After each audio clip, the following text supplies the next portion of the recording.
Okay, as you know, there's been various issues trying to produce this cyber lecture. I think I get out of practice over the summer when I don't do any videos, and this is about take 7, and yeah, that's not very efficient. So if I keep doing that, I'm going to be exhausted by the end of the semester. But let's hope that things go a little bit more. Let's hope things go smoother from now on. So once I get in the groove, I think it'll be a little bit better. Today we're going to talk about cultural studies, and over here is information about chapter 1. Most likely, I'm going to split this into my board. I'm going to focus on this side of the board first, and we'll do a little bit of a review just in case a few people missed class on Friday. And then we're going to finish off chapter 1 in the second lecture. So look for 2 parts here. It'll be just kind of, I think it's better to watch a video for 25 minutes. It's better for me to see how far I've gotten and how far I have to go. And you can take a break yourself and then watch the second video. You can always pause it, but I think it looks better that way. So that's what we'll do this semester. Is often I'll probably upload 2 videos separately. Sometimes I'll do a longer one if things are going very smoothly, and then I might ask you to read something. Like I might request that you look something up, or perhaps watch somebody else's podcast, or listen to a podcast, or watch a YouTube channel which has stuff that is relevant to our course, because there's so much content out there. You gotta, I think there's a certain amount of guidance that is needed for you to find the right kind of stuff that will be helpful in understanding. So as you know, we started to get into chapter 1 with the Celts and the Romans, and we'll start with the easiest part, I think, of the first chapter, which is the relationship between a culture that's dominant and a culture that is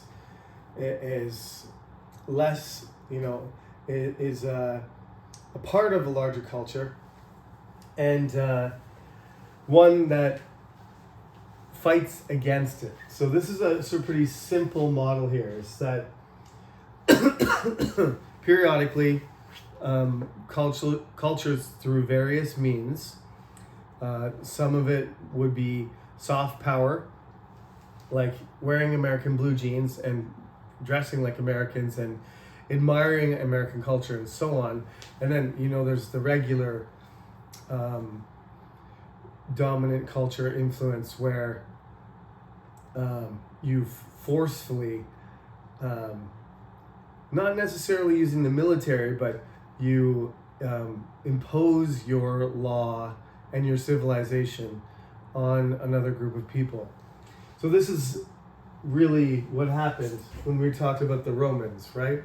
The Romans went there, they had their own set of rules, they divided and conquered all this stuff. You need to read chapter 1 carefully, but the major points that are usually on the quiz are mentioned in the text, or are mentioned in both the text and in my lecture. So if I mention it in the lecture and it's in the book, you can bet there'll be something. Sooner or later, there'll be a question about that topic. So this applies to music, right?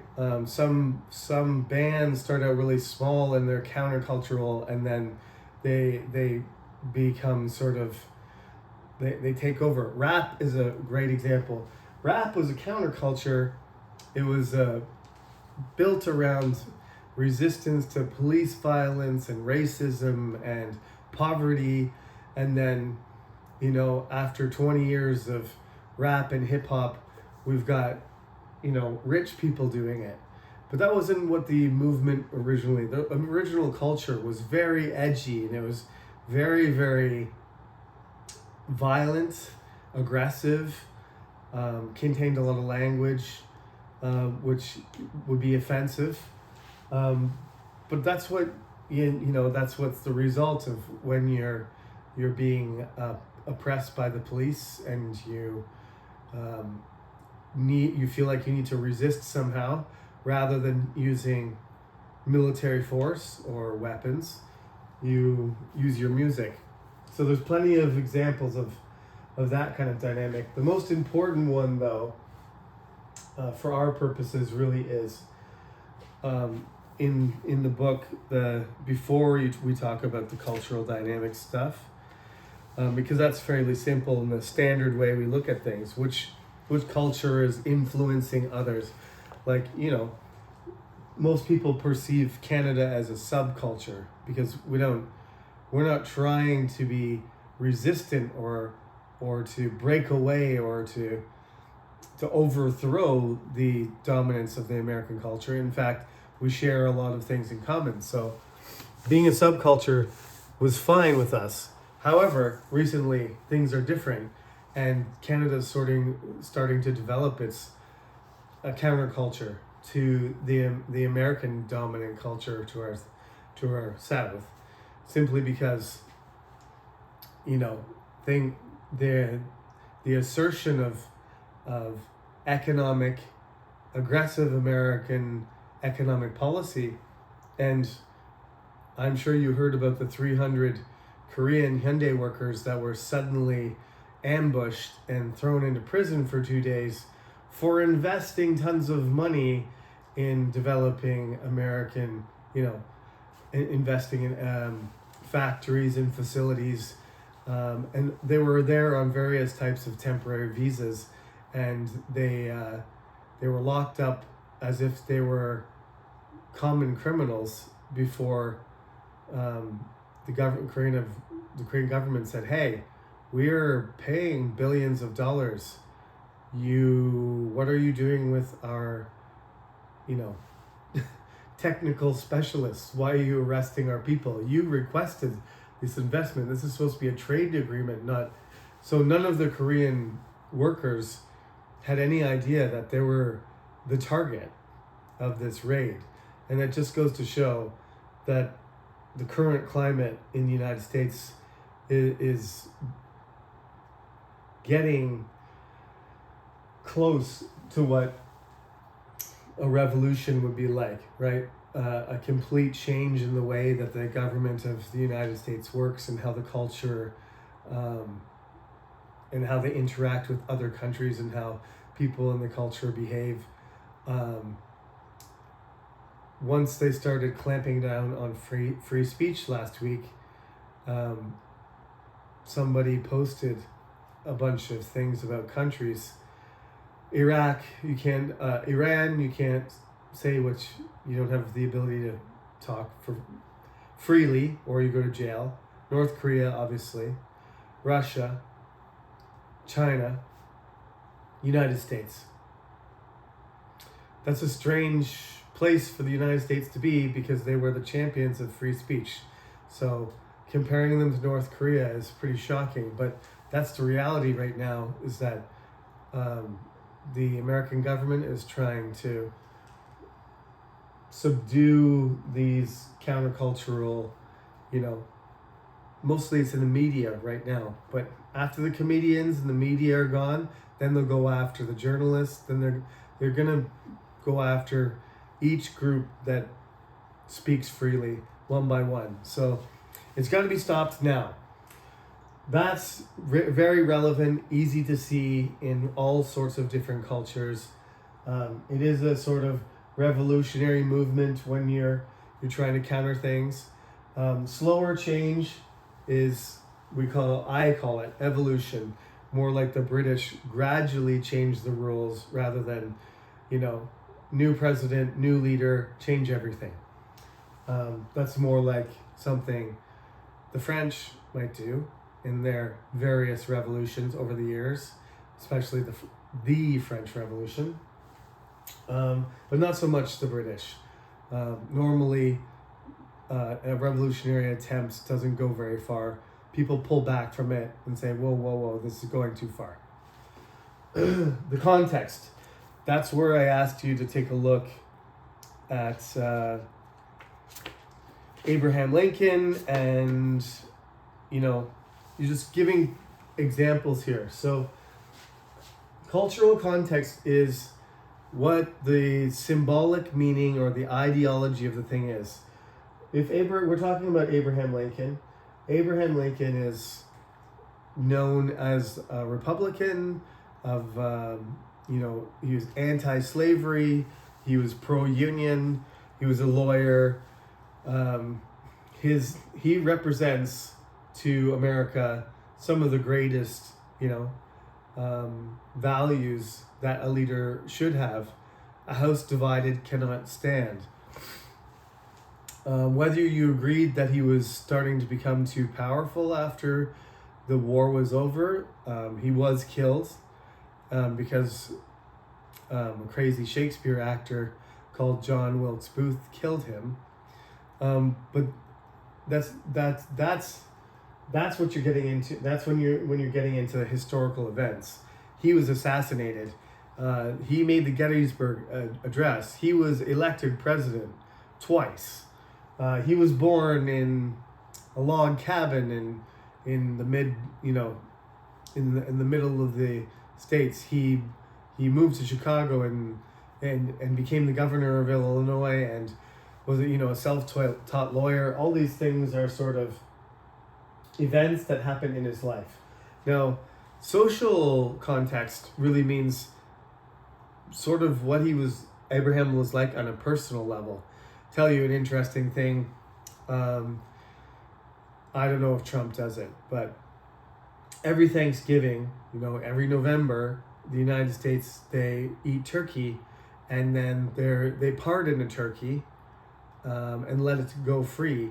And supposedly the practice of doing that started during the Civil War because Abraham Lincoln's son felt bad for a turkey, and they're going to eat.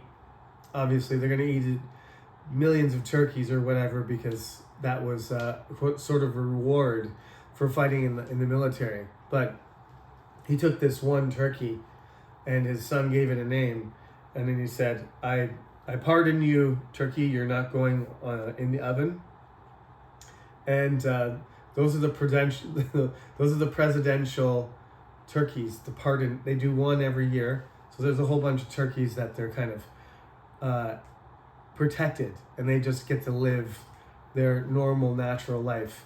And it started because Abraham Lincoln really liked his son, and he wanted to cheer him up. So he made that gesture. So that the way you interact, the milieu where you're involved, what your personality is like, how you interact, your emotions and connections and relations, that's social. Cultural, if you're talking about an object, what does the American flag symbolize, right? When was it made? How was it made? Who made it? When was it first flown? The anthem, all those kind of things, those are historical events. In the terms of social actions, you're not allowed to burn the flag, and people hang the flag. And when people are patriotic, on July 4th, when they celebrate Independence Day, they put American flags all over the place. Whenever there's a big American event, that's how you show patriotism, by hanging flags, right? Who made the flag, how she did it, or how he did it, how it was designed. It's those sort of everyday details that become the social context. Culturally, what does the American flag represent? You decide. Militarism, power, opportunity, capitalism, whatever the Union of the States, the Federation of the United States that's is represented by the stars and the stripes, right? So when you break that down, you have to break it down in each category. So read it over carefully. I give a few examples. Some are people, some are not. You can do it with anything. You can do it with a thing or an event, but I think it's easier to do it with a person, or to do it with a building, or to do it with, sometimes buildings change their purpose over years. So historically, this happened, it burned down, they rebuilt it, and then it became, it was a church, and then, it was converted into a mosque, and then it was, sold to somebody else, and it became a brunch cafe, You never know. So there's a sort of evolution of cultural context too. If you're going to talk about something that's an object, it's going to have a lot of history, and then there's going to be moments where things happen, where people do things, and they interact with each other using that flag, and that would be the social context for something that was not a person that can't socialize. Now, this is another one here. This one, this is not in the textbook, it's just here, but just to give you an idea about the idea of cultural density, one of the books that was a source for this book, and there's not a whole lot of explanation about this, because the book was a little bit long and I had to get it printed, but it's really interesting. I said geography is destiny, and the cultures that have formed in the United States, it's the states, like southeastern Texas is Democrat, and Austin is Democratic, but the state is Republican. So like the large area of influence, like the center maybe of the Republican, Texan culture, it might be Dallas, and around that there's an area where it's very, but the concentration is in the center. There's a core culture. It's like Seoul, right? And as you radiate out from Seoul, you bump into different kinds of culture until you get down to Jeju, where the influence of Seoul is weak. It's on the very edges of the sphere. I think Seoul is big enough and important enough that its sphere covers the entire country, but Gyeonggi-do is basically Seoul. Incheon is like dominated by Seoul culture, and Daejeon's less. Like, we're not even in the domain, right? We're not in the greater Seoul area. Daejeon's on the edge of the sphere, right? We have more independence, so that's the kind of thing. And sometimes they cross over. So, the closer you go north in Chungcheong, the closer you get to Seoul, the more the sphere of the giant sphere of influence of Seoul affects Chungcheong culture. When you get all the way down to Jeonju, and then you cross into Jeollanam-do, and then the sphere weakens and weakens until it's almost gone. By the time that you get to Jeju, it's just Seoul people on holiday, sort of following Jeju culture, or just staying in their pensions and being rich and just taking some time off. So that's how the geographic sort of arrangement works. London, right, the core of Southern English culture. York, the core of Northern English culture.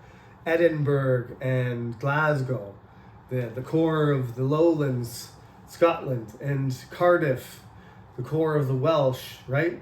As you get farther away from London, you get these sort of almost micro cultures too everywhere, which makes the influence. Like Oxford is obviously affected by London, but Oxford has its own sort of cultural, and Cambridge. They're very old, respected, and influential universities, 800, 700 years old, those two places. And so you get out to Oxford and you're not in London's sphere of influence anymore. This is the core of Oxford. Now you're an Oxford guy and you can go punting down the river, which is, I think Cambridge is more famous for that. You can go punting down the river and get chased by people in the library telling you to be quiet and stuff like that. Old-fashioned places. So that's how these important sort of cultural studies approaches work. The name of the book is Evolution and Revolution. I told you, mostly this is because British are generally an evolutionary type culture where they take things step by step and they go one step forward and then two steps back, or they take a step forward or too many steps forward and they pull it back a little bit. They're constantly sort of flowing and gradually they become a democracy before the Americans do. So no doubt that evolution didn't require, they did kill the king, but then they invited a new king back. So there was a period, we'll get to the English Civil War eventually. And once they removed the king, they didn't know what to do without him, so they invited him back. And then what you ended up with is a constitutional monarchy. So a king that was sort of partners with the parliament, with the National Congress, if you were in Korea, or Congress in the United States, or the National Assemblée in France. Okay, so now we have to move over to, we talked a lot about Roman culture and how Romans dominated it. At a certain point, after Boudica had her crazy revolt, they changed their policy and they tried to really use the soft power of their dominant technology, the road building. They tried to integrate, wealthy Britons into the Roman system. So a lot of Romans were like, yes, there's a lot of benefits to being in the Roman Empire. I'm going to, dress like a Roman. I'm going to, we're going to have Roman baths, and we're going to have colosseums. And I'm going to, live in a villa in the countryside, and I'm going to learn some Latin, you know what I mean? Become a sophisticated, a person who's a Briton, right? Who would have originally ran at them and tried to kill them with their, blue faces and shirtless, with axes and swords and their shirts ripped off, and their long beards and hair. Right? Still got my beard here, ready to, since I failed at the Roman, attempt at shaving, might as well. Germans are bearded people, as are the Vikings. So I might as well keep the beard while I'm doing this. And then when I get to the Romans, when I get to the Normans, they like to have mustaches, but I think mustaches are not super popular these days. So I might just do a mustache for one class just for fun. But I'm not gonna keep my mustache more than one cyber lecture or one class, because it's not a good look for me. My friends have said, "What are you doing?" But when I was young, my father, that was the fashion, and a lot of the Franks and then the Normans, that's what they had. The Normans had their own, kind of hairstyle, mustache, and a sort of cut short on the top, and like business on the top, party at the back. We'll have to talk about this in class a little bit. Anyway, the Normans are after, that's chapter 2. So what we have to look at after I cut this off and we take a break is we really just have to talk about the Germans and the Danes. And then we talked about Boudica already. She was way back when, at the beginning, close to, the Caesar Augustus, not long after Caesar Augustus was gone. 1st century AD. She had a revolt. It was put down. Centuries went by before the Roman Empire started to fall apart, and then the Romans left. Their army left in 410, and that created a vacuum where everybody was attacking them. The story of King Arthur I'm going to tell. There's not enough information in the textbook on that, but you can find information about Arthur anywhere. He's a mythological creature. He's not. He's a mythological king, rather. He's not a dragon. But he had a wizard as an advisor, and he grew up and he became the defender of, you know, the Romano Britons. He wasn't the defender of the Romans per se. He was defending Britons from these evil Germans.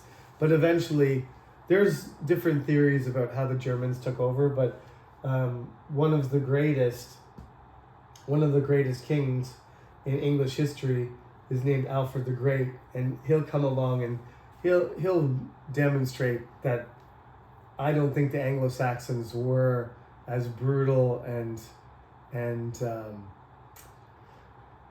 they didn't make war and conquer the entire islands. They did some of that. There was battles and conflicts, but generally they just sort of culturally dominated them with their numbers and their warriors and their tactics, and gradually they spread all over. They all spread all over England, and there ended up being seven kingdoms, 7 small kingdoms. Now, when I told you the Celts probably had 25 or more tribes across all of England and, you know, Wales, all across the entire, you know, southern half of the island, up all the way up to where the Scots were, and at the time they were called the Picts. They were many different tribes, some big, some small, and some of them merged together sometimes to make super tribes.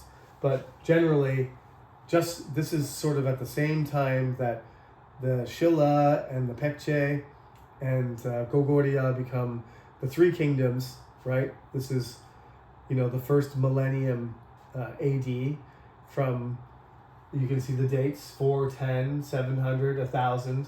This is when those 3 kingdoms in Korea competed for each other, and then ultimately, you know, the Scylla, you know, defeated everybody, and then that dominance faded, and